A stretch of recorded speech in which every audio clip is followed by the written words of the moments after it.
Current ಕಳ್ಳ ಆರೋಪಕ್ಕೆ HDK ತಿರುಗೇಟು. ಕನಕಪುರಕ್ಕೆ ಬೆಣ್ಣೆ, ಬಿಡದಿಗೆ ಸುಣ್ಣ.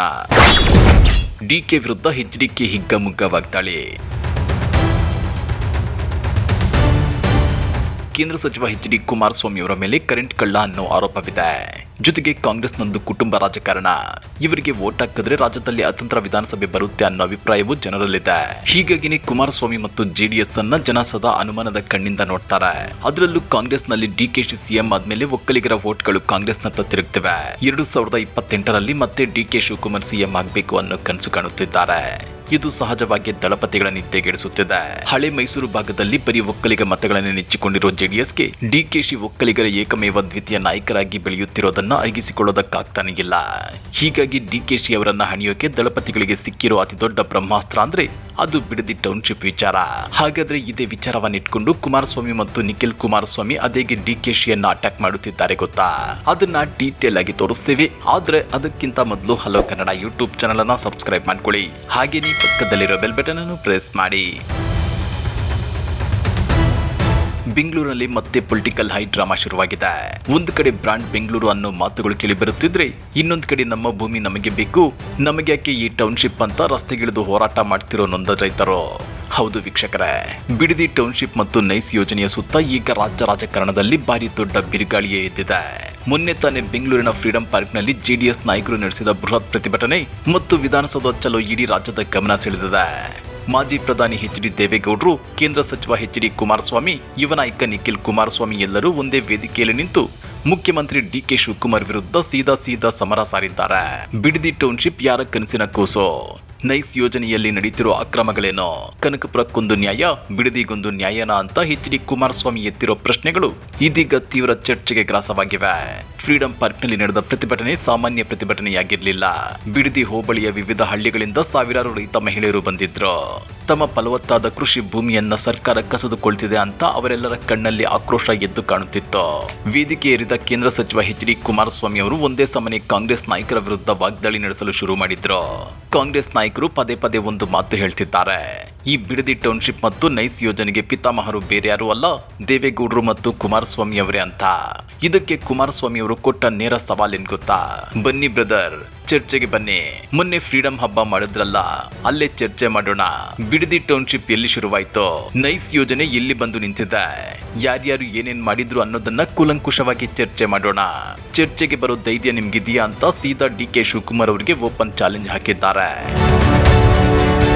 ಅಷ್ಟೇ ಅಲ್ಲ, ಬಿಡದಿ ಟೌನ್ಶಿಪ್ ನನ್ನ ಕನಸಿನ ಕೂಸು ಅನ್ನೋದ್ರಲ್ಲಿ ಎರಡು ಮಾತಿಲ್ಲ. ನೈಸ್ ಯೋಜನೆ ದೇವೇಗೌಡರ ಕನಸಿನ ಕೂಸು ಅನ್ನೋದ್ರಲ್ಲೂ ಅಸತ್ಯವಿಲ್ಲ.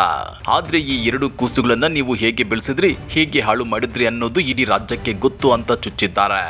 ಇಲ್ಲಿ ಕುಮಾರಸ್ವಾಮಿ ಅವರು ಎತ್ತಿದ ಪ್ರಮುಖ ವಿಷಯ ಅಂದ್ರೆ ರಿಯಲ್ ಎಸ್ಟೇಟ್ ದಂಧೆ. ಅವರೇ ಹೇಳ್ತಾರೆ, ಈ ಸರ್ಕಾರ ನೈಸ್ ಭೂಮಿಯನ್ನ ನುಂಗಿದ್ದಾಯ್ತು, ಈಗ ಬೇನಾಮಿ ಕಂಪನಿಗಳನ್ನ ಸೃಷ್ಟಿ ಮಾಡಿಕೊಂಡು ಬಿಡದಿಯ ಫಲವತ್ತಾದ ರೈತರ ಭೂಮಿಯನ್ನ ಕಬಳಿಸಲು ಹೊರಟಿದೆ. ಜನರ ರಕ್ತ, ಬೆವರು, ಅವರ ಕಷ್ಟದ ಬೆಲೆ ಈ ರಿಯಲ್ ಎಸ್ಟೇಟ್ ದಂಧೆಕೋರರಿಗೆ ಹೇಗೆ ಗೊತ್ತಾಗಬೇಕು? ಕುಮಾರ ಕೃಪಾ ಅತಿಥಿ ಗೃಹದಂತಹ ಪಾರಂಪರಿಕ ಕಟ್ಟಡವನ್ನೇ ಸರ್ವನಾಶ ಮಾಡಿದವರು ನೀವು. ಕೆಂಗಲ್ ಹನುಮಂತಯ್ಯನವರು ಕಟ್ಟಿದ ವಿಧಾನಸೌಧದ ಶೋಭೆಯನ್ನೇ ಹಾಳು ಮಾಡಲು ಹೊರಟವರು ನೀವು ಅಂತೇಳಿ ಎಚ್.ಡಿ. ಕುಮಾರಸ್ವಾಮಿ ಡಿಕೆಶಿ ವಿರುದ್ಧ ವಾಗ್ದಾಳಿ ನಡೆಸಿದ್ದಾರೆ. ಇನ್ನ ಕನಕಪುರ ವರ್ಸಸ್ ಬಿಡದಿ ವಿಷಯ ಬಂದಾಗ ಎಚ್.ಡಿ. ಕುಮಾರಸ್ವಾಮಿ ಆಕ್ರೋಶ ನೆತ್ತಿಗೇರಿತ್ತು. ಮಿಸ್ಟರ್ ಡಿಕೆ ಶಿವಕುಮಾರ್, ಕನಕಪುರದಲ್ಲಿ ಜನರಿಗೆ ನಿಮ್ಮ ಜಮೀನು ಮಾರಾಟ ಮಾಡಬೇಡಿ ಅಂತ ಬುದ್ಧಿ ಹೇಳ್ತೀರಿ. ಆದ್ರೆ ಬಿಡದಿಯಲ್ಲಿ ಬಂದು ರೈತರ ಭೂಮಿಯನ್ನ ಬಲವಂತವಾಗಿ ಕಿತ್ತುಕೊಳ್ಳಲು ಬರ್ತೀರಿ. ಬಿಡದಿ ರೈತರು ಏನ್ ಪಾಪ ಮಾಡಿದ್ರು, ಈ ಪಾಪಕ್ಕೆ ನೀವು ತಕ್ಕ ಶಾಸ್ತಿ ಅನುಭವಿಸಬೇಕಾಗುತ್ತೆ ಅಂತ ಎಚ್ಚರಿಕೆ ಕೊಟ್ಟಿದ್ದಾರೆ. ಆತ್ಮವಂಚನೆಯ ಬದುಕು ನಿಮ್ಗೆ ಯಾಕೆ ಅಂತಾನು ಪ್ರಶ್ನೆ ಮಾಡಿರೋ ಕುಮಾರಸ್ವಾಮಿ, ಒಂದು ಕಡೆ ವಿಧಾನಸೌಧದ ಮೆಟ್ಟಿಲುಗಳಿಗೆ ಹಣೆ ಇಟ್ಟು ನಮಸ್ಕಾರ ಮಾಡ್ತೀರಿ, ಹೊಸಲಿಗೆ ಕೈ ಮುಗಿಯುತ್ತೀರಿ. ಇನ್ನೊಂದು ಕಡೆ ಅದೇ ವಿಧಾನಸೌಧದ ಮೂಲ ಆಶಯಕ್ಕೆ ಧಕ್ಕೆ ತರ್ತೀರಿ. ನಿಮ್ಮ ಒಳ ಹೊರಗು ಬಲ್ಲವರಿಗೆ ಇದು ಶತಮಾನದ ವಿಸ್ಮಯ ಅಂತ ಟೀಕಾ ಪ್ರಹಾರ ನಡೆಸಿದ್ದಾರೆ. ಸ್ನೇಹಿತರೆ, ಈ ಭಾಷಣದಲ್ಲಿ ಕುಮಾರಸ್ವಾಮಿ ಅವರು ಕೆಲವು ಹೆಸರುಗಳನ್ನ ಹಿಡಿದು ಮಾಡಿದ ಆರೋಪಗಳು ನಿಜಕ್ಕೂ ಸಂಚಲನ ಸೃಷ್ಟಿ ಮಾಡಿವೆ. ಮೊದಲನೇದಾಗಿ ಲೂಲು ಮಾಲ್ ಮತ್ತು ಹೈಟೆನ್ಷನ್ ವೈರ್ ವಿಷಯ. ನನ್ನನ್ನ ಕೆಲವರು ಕರೆಂಟ್ ಕಳ್ಳ ಅಂತಾರಲ್ಲ, ಬೆಂಗಳೂರಿನ ಈ ಲೂಲು ಮಾಲ್ ಕೆಳಗಡೆ ಹೈಟೆನ್ಷನ್ ವೈರ್ ಹೋಗಿತ್ತಲ್ಲ, ಅದನ್ನ ಭೂಮಿಯಲ್ಲಿ ಹೂತು ಹಾಕಲು ಎಷ್ಟು ಅಕ್ರಮ ಮಾಡಿದ್ದೀರಿ ಅನ್ನೋದನ್ನ ಸ್ವಲ್ಪ ಹೇಳ್ತೀರಾ ಮಿಸ್ಟರ್ ಡಿಕೆಶಿ? ನನ್ನ ಪೋಸ್ಟರ್ ಅಂಟಿಸೋದಕ್ಕೆ ಚಿತಾವಣೆ ಮಾಡಿದ್ರಲ್ಲ, ಈ ಮಹಾನ್ ಅಕ್ರಮಗಳ ವಿರುದ್ಧ ಏನ್ ಮಾಡ್ಬೇಕು ಅಂತ ಗರಂ ಆದ್ರು. ಎರಡನೇದಾಗಿ ನೈಸ್ ಸಂಸ್ಥೆ ಮತ್ತು ಐಸಿಐಸಿಐ ಬ್ಯಾಂಕ್. ನೈಸ್ ಸಂಸ್ಥೆ ಈ ಯೋಜನೆಗಾಗಿ ತನ್ನ ಜೇಬಿಂದ ₹1 ಹಣವನ್ನು ಹೂಡಿಕೆ ಮಾಡಿಲ್ಲ. ಜನರಿಂದ ಕಸಿದುಕೊಂಡ ಭೂಮಿಯನ್ನೇ ಐಸಿಐಸಿಐ ಬ್ಯಾಂಕ್ನಲ್ಲಿ ಒತ್ತೆ ಇಟ್ಟು ಹಣ ಪಡೆದು ಅರೆಬರೆ ಕೆಲಸ ಮಾಡಿದೆ. ಇದು ಇಡೀ ಭಾರತದಲ್ಲೇ ಕಂಡುಬಂದ ಕೇಳರಿಯದ ಅಕ್ರಮ ಅಂತ ಆರೋಪಿಸಿದ್ರು. ಜೊತೆಗೆ ಇದರ ಬಗ್ಗೆ ಹೈಕೋರ್ಟ್ ಕಟುವಾದ ಅಭಿಪ್ರಾಯ ವ್ಯಕ್ತಪಡಿಸಿದ್ರು. ಪ್ರತಿಯೊಂದಕ್ಕೂ ಮಾತನಾಡೋ ಪ್ರಿಯಾಂಕ್ ಖರ್ಗೆ ಅಥವಾ ಕೃಷ್ಣ ಬೈರೇಗೌಡರು ಯಾಕೆ ಮೌನವಾಗಿದ್ದಾರೆ ಅಂತೇಳಿ ಎಚ್ಚರಿಕೆ ಪ್ರಶ್ನೆ ಮಾಡಿದ್ದಾರೆ. ಮೂರನೇದಾಗಿ ಶೋಭಾ ಡೆವಲಪರ್ಸ್ ಅಪಾರ್ಟ್ಮೆಂಟ್ ರಾಜಕೀಯ. ನೈಸ್ ಭೂಮಿಯನ್ನ ಬೇರೆ ಯಾವುದೇ ಅನ್ಯ ಉದ್ದೇಶಕ್ಕೆ ಬಳಸುವಂತೆಯೇ ಇಲ್ಲ. ಹಾಗಿರುವಾಗ ಅಲ್ಲಿ ಶೋಭಾ ಡೆವಲಪರ್ಸ್ ಅಪಾರ್ಟ್ಮೆಂಟ್ ಹೇಗೆ ಬಂತು? ಅದಕ್ಕೆ ಎನ್ಒಸಿ ಕೊಟ್ಟಿದ್ಯಾರೋ? ಗೌರವ ಮತ್ತು ಡಿಕೆ ಸುರೇಶ್ ಅನ್ನೋರು ಯಾರಪ್ಪ? ನೈಸ್ ನವನು ಅವರೊಬ್ಬರಿಗೆ ಎನ್ಒಸಿ ಕೊಡಲು ಹೇಗೆ ಸಾಧ್ಯ? ಇದೇ ನಿಮ್ಮಪ್ಪ ಕೆಂಪೇಗೌಡರು ಮಾಡಿಟ್ಟ ಆಸ್ತಿನ ಅಂತ ನೇರವಾಗಿ ಮುಖ್ಯಮಂತ್ರಿಗಳ ಕುಟುಂಬದ ಹೆಸರು ಪ್ರಸ್ತಾಪಿಸಿ ವಾಗ್ದಾಳಿ ನಡೆಸಿದ್ದಾರೆ. ಕೊನೆಯಲ್ಲಿ ಧೈರ್ಯವಿದ್ದರೆ ಬೈರಮಂಗಲದಲ್ಲಿ ರೈತರ ಮುಖಾಮುಖಿ ಕುಳಿತು ಚರ್ಚೆಗೆ ಬನ್ನಿ. 2006-7ರಲ್ಲಿ ನೀವೇನ್ ಭಾಷಣ ಮಾಡಿದ್ರಿ? ನಿಮ್ಮದೇ ಕಾಂಗ್ರೆಸ್ನ ಕಾಗೋಡು ತಿಮ್ಮಪ್ಪ ವರದಿ ಏನ್ ಹೇಳುತ್ತೆ ಅನ್ನೋದನ್ನ ಒಮ್ಮೆ ಓದ್ಕೊಳ್ಳಿ ಅಂತ ಸವಾಲೆಸೆದಿದ್ದಾರೆ. ಇನ್ನ ಈ ಸಭೆಯಲ್ಲಿ ಗಮನ ಸೆಳೆದ ಇನ್ನೊಬ್ಬ ನಾಯಕ ಅಂದ್ರೆ ಜೆಡಿಎಸ್ ಯುವ ಘಟಕದ ರಾಜ್ಯಾಧ್ಯಕ್ಷ ನಿಖಿಲ್ ಕುಮಾರಸ್ವಾಮಿ. ನಿಖಿಲ್ ಕುಮಾರಸ್ವಾಮಿ ಅವರ ಭಾಷಣದಲ್ಲಿ ರಾಜಕೀಯದ ಜೊತೆಗೆ ಕಟು ಸತ್ಯಗಳಿದ್ವು. ನಿಖಿಲ್ ಕುಮಾರಸ್ವಾಮಿ ಅವರು ನೇರವಾಗಿ ಸಿಎಂ ಕುರ್ಚಿ ಮತ್ತು ಅಧಿಕಾರದ ಬಗ್ಗೆ ಮಾತನಾಡಿದ್ದಾರೆ. ಪ್ರಜಾಪ್ರಭುತ್ವದಲ್ಲಿ ಜನರೇ ಸಾರ್ವಭೌಮರು. ಈ ಮನುಷ್ಯ ಯೋಗ್ಯನಿದ್ದಾನೆ, ಅರ್ಹನಿದ್ದಾನೆ. ಇವನಿಗೆ ಅವಕಾಶ ಕೊಡಬೇಕು ಅಂತ ಜನ ಅಂದುಕೊಂಡಾಗ ಪಟ್ಟಾಭಿಷೇಕ ತಾನಾಗಿಯೇ ಆಗುತ್ತೆ.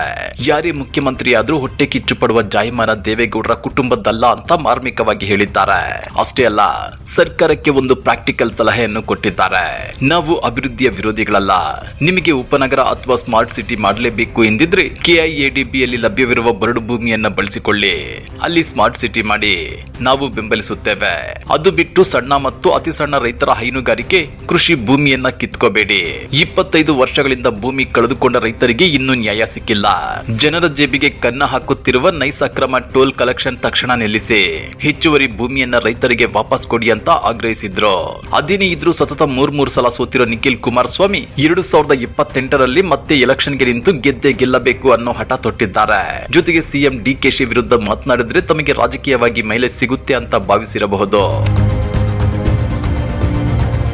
ಒಂದು ಕಡೆ ಅಭಿವೃದ್ಧಿ, ಬ್ರಾಂಡ್ ಬೆಂಗಳೂರು, ಉಪನಗರಗಳ ನಿರ್ಮಾಣ ಅಂತ ಸರ್ಕಾರ ಹೇಳ್ತಿದ್ರೆ, ಇನ್ನೊಂದು ಕಡೆ ರೈತರ ಫಲವತ್ತಾದ ಭೂಮಿ ಉಳಿಯಬೇಕು, ರಿಯಲ್ ಎಸ್ಟೇಟ್ ಮಾಫಿಯಾಗೆ ಬಲಿಯಾಗಬಾರದು ಅಂತ ಜೆಡಿಎಸ್ ಮತ್ತು ರೈತ ಸಂಘಟನೆಗಳು ಹೋರಾಟಕ್ಕೆ ನಿಂತಿವೆ. ಈಗ ಪ್ರಶ್ನೆ ಇಷ್ಟೇ, ಕುಮಾರಸ್ವಾಮಿ ಅವರು ಹಾಕಿರೋ ಈ ಓಪನ್ ಚಾಲೆಂಜ್ಗೆ ಮತ್ತು ಎತ್ತಿರೋ ಗಂಭೀರ ಪ್ರಶ್ನೆಗಳಿಗೆ ಸಿಎಂ ಡಿಕೆ ಶಿವಕುಮಾರ್ ಅದೇಗೆ ರಿಯಾಕ್ಟ್ ಮಾಡ್ತಾರೆ?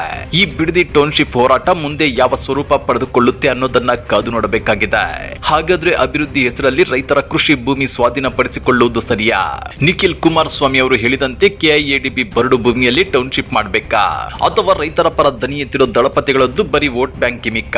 ಪದೇ ಪದೇ ಒಕ್ಕಲಿಗ ನಾಯಕ ಡಿಕೆ ಶಿವಕುಮಾರ್ ಅವರನ್ನ ಟಾರ್ಗೆಟ್ ಮಾಡ್ತಿರೋದು ಹಳೆ ಮೈಸೂರು ಭಾಗದಲ್ಲಿ ಜೆಡಿಎಸ್ ತನ್ನ ಅಸ್ತಿತ್ವ ಉಳಿಸಿಕೊಳ್ಳೋದಕ್ಕ? ನಿಮ್ಮ ಅಭಿಪ್ರಾಯ ಏನೇ ಇದ್ರೂ ಕೆಳಗಡೆ ಕಮೆಂಟ್ ಮಾಡಿ ತಿಳಿಸಿ. ವಿಡಿಯೋ ಇಷ್ಟ ಆಗಿದ್ರೆ ಲೈಕ್ ಮಾಡಿ, ನಿಮ್ಮ ಫ್ರೆಂಡ್ಸ್ ಜೊತೆಗೂ ಶೇರ್ ಮಾಡಿ. ಹಾಗೂ ಇಂತಹದ್ದೇ ಹಾಟ್ ಪೊಲಿಟಿಕಲ್ ಅಪ್ಡೇಟ್ಸ್ಗಾಗಿ ನಮ್ಮ ಚಾನೆಲ್ಗೆ ಈಗಲೇ ಸಬ್ಸ್ಕ್ರೈಬ್ ಆಗಿ. ಮತ್ತೆ ಮುಂದಿನ ವಿಡಿಯೋದಲ್ಲಿ ಸಿಗೋಣ. ಅಲ್ಲಿಯವರೆಗೂ ಟೇಕ್ ಕೇರ್, ಬಾಯ್.